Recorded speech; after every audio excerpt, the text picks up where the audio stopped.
शुक्र ग्रह प्यार, रोमांस, रिश्ते, वित्त और जीवन के उन सभी पहलुओं को नियंत्रित करता है जो हमें जीवन में अच्छा महसूस कराते हैं। शुक्र ग्रह हमारे रिश्तों में बदलाव लाने के लिए जाना जाता है। साथ ही इसे उस ग्रह के रूप में भी माना जाता है जो हमें संघर्षों को पीछे छोड़ते हुए जीवन के सभी पहलुओं पर सही चुनाव करने के लिए मदद करता है। वेदों और पुराणों के अनुसार शुक्र ग्रह को असुरों का गुरु माना गया है। जिस व्यक्ति की भी कुंडली में शुक्र की स्थिति मजबूत होती है, ऐसे जातक जीवन में वैवाहिक सुख, प्रेम संबंधों में सफलता और विलासी और भौतिक सुखों से परिपूर्ण खुशनुमा जीवन जीते हैं। और वहीं इसके विपरीत जिनकी कुंडली में शुक्र की अशुभ अवस्था होती है, ऐसे जातक प्रेम से दूर और प्रेम जीवन और वैवाहिक जीवन में तमाम प्रकार के तनाव उस व्यक्ति को झेलने पड़ते हैं।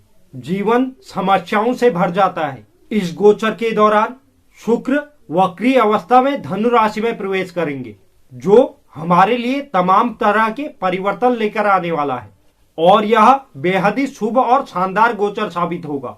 धनु राशि आध्यात्म, विस्तार, आवर्धन, उच्च अध्ययन, दृष्टि, विदेश सहयोग और लंबी यात्राओं का प्रतीक है। इसके अलावा धनु एक उग्र राशि भी मानी गई है, लेकिन ऐसा मानना भी कि धनु राशि केवल आवेगपूर्ण कार्य का प्रतिनिधित्व करती है, यह भी गलत होगा। वो उस चीज के लिए कार्य करते हैं जो उन्हें प्रेरित करती है। इस गोचर की अवधि में जातकों को निस्वार्थ सेवा और किसी की भावनाओं की खोज व आपकी भौतिकवादी इच्छाओं के बीच संतुलन बनाने का प्रयास करना चाहिए, क्योंकि शुक्र आपकी कुंडली में विभिन्न घरों से गोचर करता है। इस समय अवधि में आप अपने अंदर साहस का अनुभव करेंगे। शुक्र ग्रह का धनु राशि में वक्री होना 30 दिसंबर 2021 को है, जो सुबह 9:57 पर धनु राशि में वक्री अवस्था में प्रवेश करने जा रहे हैं। शुक्र ग्रह का धनु राशि में वक्री अवस्था में प्रवेश करना हमारे 12 राशियों को अनेक तरह से प्रभावित करेगा। तो आज हम उसी विषय को लेकर आपके समक्ष प्रस्तुत हुए हैं। आज हम हमारी संपूर्ण 12 राशियों के बारे में शुक्र के इस वक्री अवस्था का प्रभाव बताने आपके समक्ष आए हैं। तो वीडियो की शुरुआत करने से पहले अगर कोई दर्शक चैनल पर नए हैं तो चैनल को आप जरूर सब्सक्राइब कीजिए, साथ ही साथ बेल नोटिफिकेशन भी ऑन कर लीजिए, जिससे चैनल पर अपलोड होने वाली हर एक वीडियो का नोटिफिकेशन आपके पास सबसे पहले पहुंचे। तो चलिए शुरुआत करते हैं आज की अपनी प्रथम राशि मेष राशि से। यह जो गोचर है यह चंद्र राशि के आधार पर है। मेष राशि के लिए शुक्र दूसरे और सप्तम भाव के स्वामी होते हैं। इस गोचर की अवस्था में वह आपके 9वें भाव पर वक्री होने जा रहे हैं।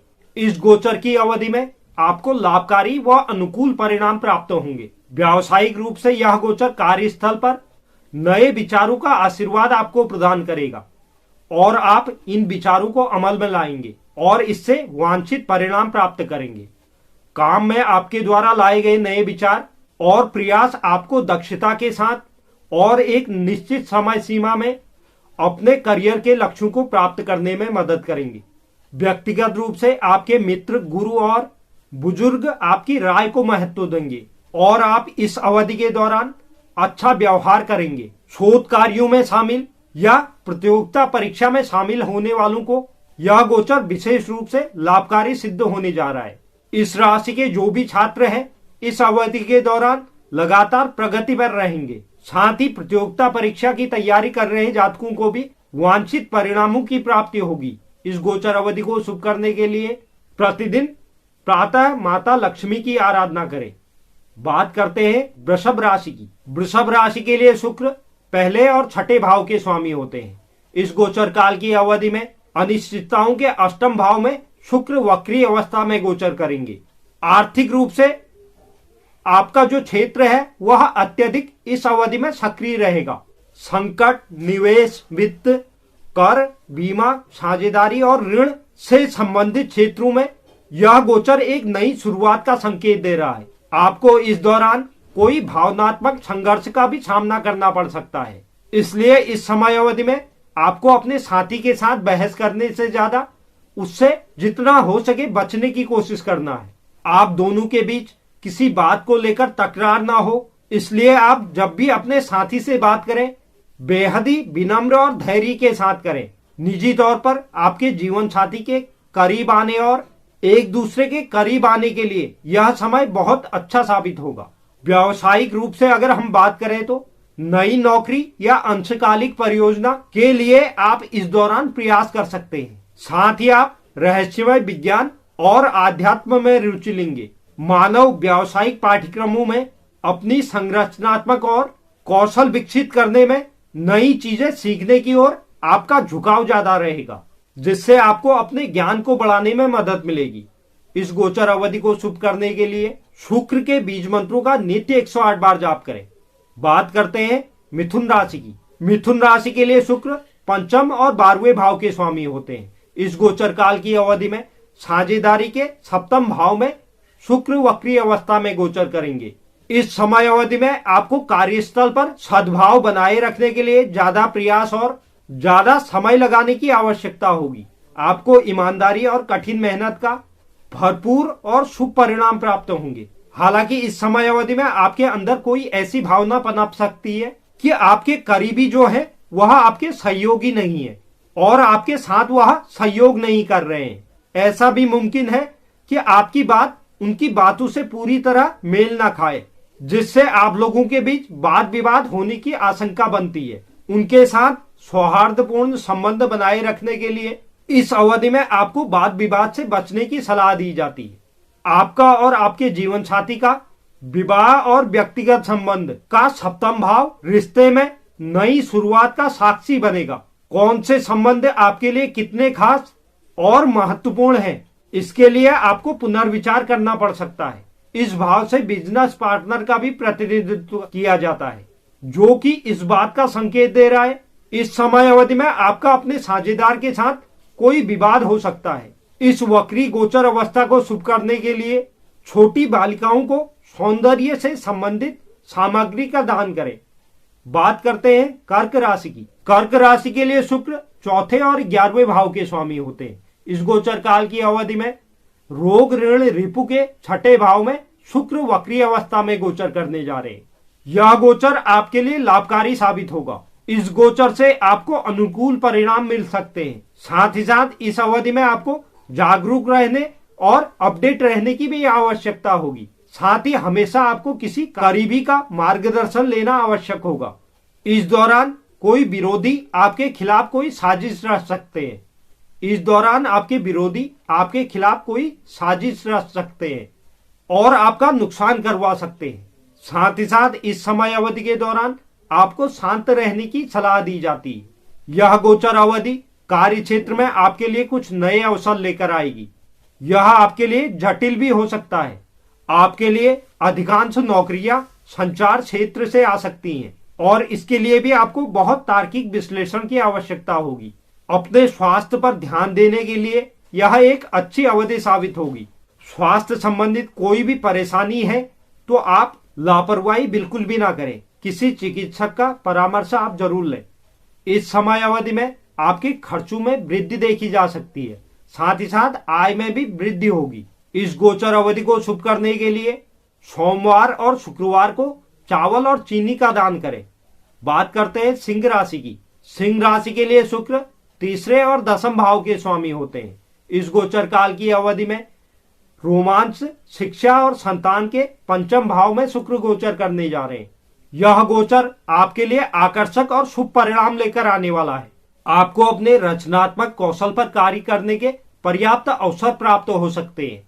आप अपने कौशल और प्रतिभा के साथ कोई नई परियोजना शुरू कर सकते हैं।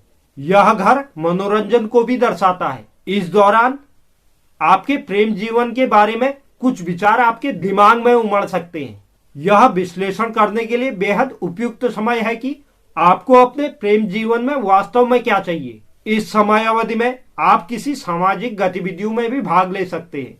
इस समय अवधि के दौरान आपको भाग्य का भरपूर सहयोग प्राप्त होगा। शुक्र का यह गोचर आपके लिए अच्छे भाग्य का आशीर्वाद लेकर आने वाला है। निजी और पेशेवर जीवन में आपका कोई भी कार्य तेजी से पूरा हो पाएगा। यह आपके जीवन स्तर में वृद्धि और समाज में अच्छे नाम और प्रसिद्धि के लिए यह समय अवधि बेहद अनुकूल नजर आ रही है।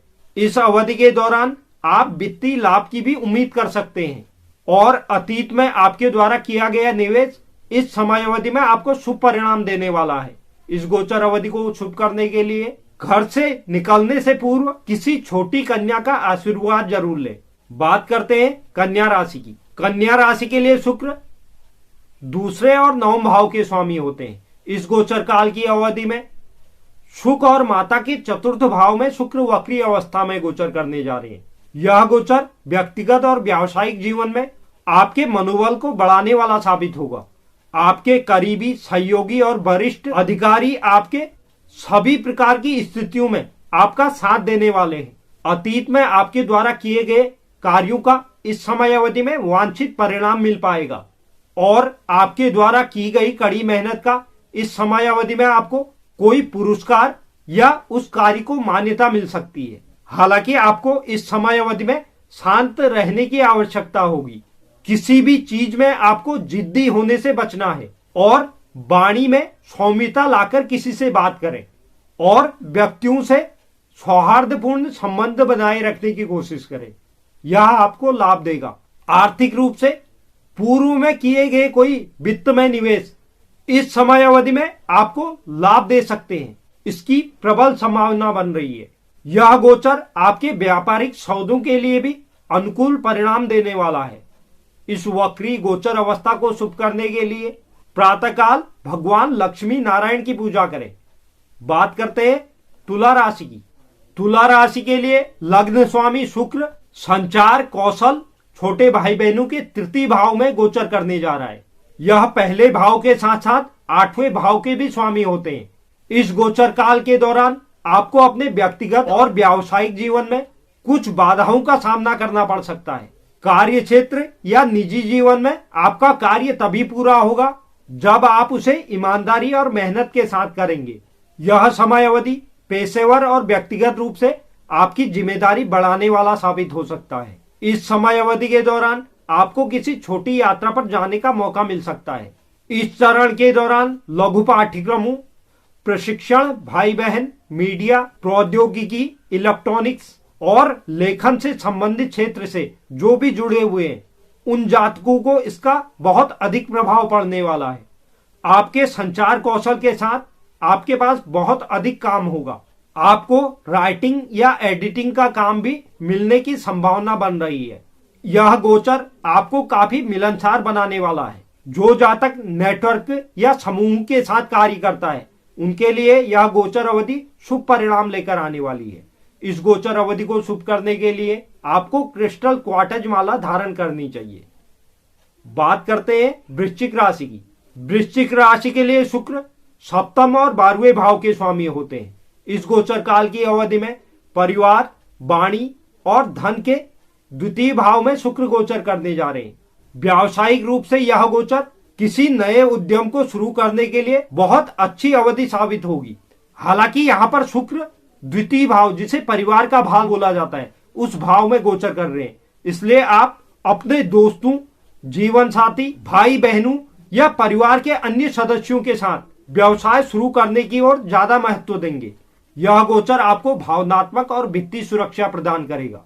आपकी प्रेरक शक्ति और दूसरों के साथ संबंध स्थापित करने की अद्भुत क्षमता इस अवधि के दौरान आपके वित्त को बढ़ाने का कार्य करेगी।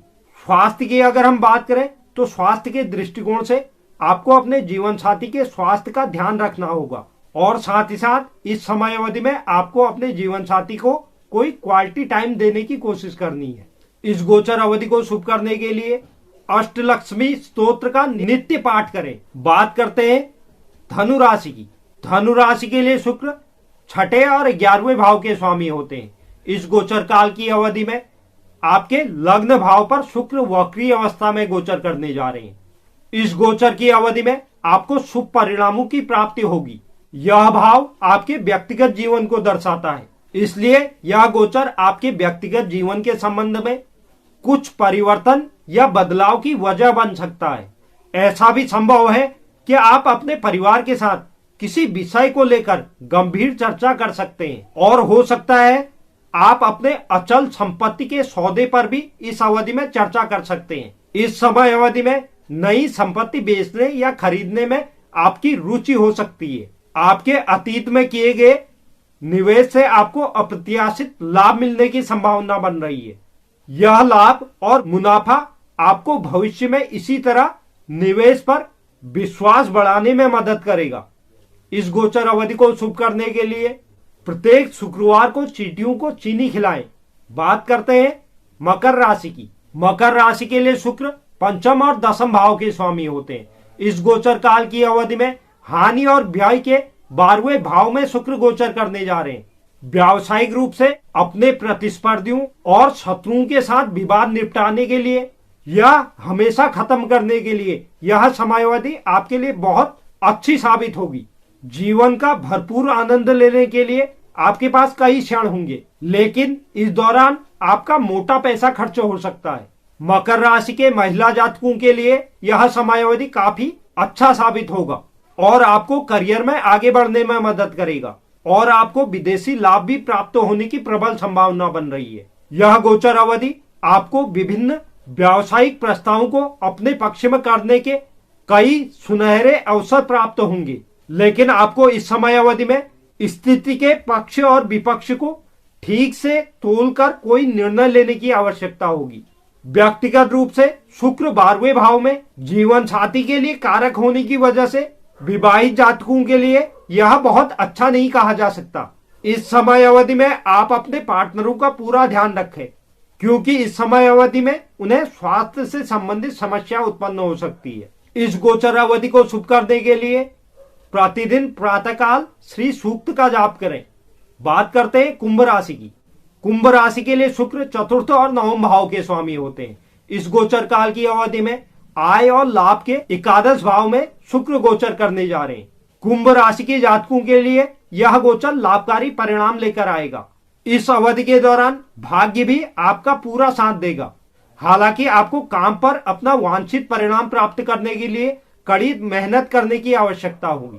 आर्थिक रूप की अगर हम बात करें तो आपके आय में वृद्धि देखी जाएगी और आपको अपने कार्य क्षेत्र पर अपने प्रयासों को अधिकतम करने और उसमें प्रशंसा प्राप्त करने का प्रयास करना चाहिए। अपने विचारों को अपने वरिष्ठों के सामने व्यक्त करने और उन्हें अपने पक्ष में लेने के लिए यह एक शानदार अवधि साबित होगी।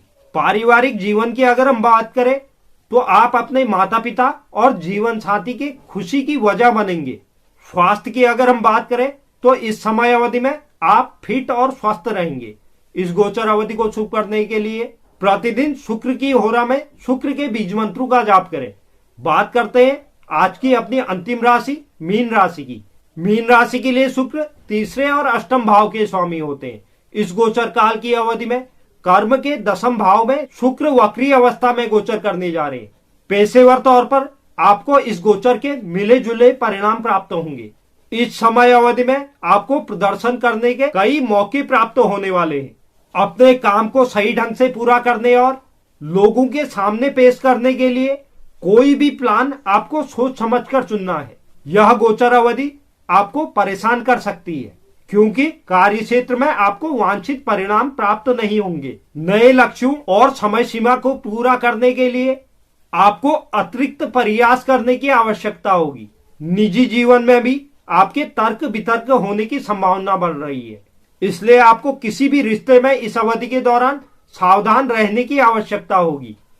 स्वास्थ्य के दृष्टिकोण से यह अवधि आपके लिए मानसिक थकान और तनाव लेकर आने वाली है, इसलिए आपको इस समय अवधि में योग को प्राथमिकता देनी है।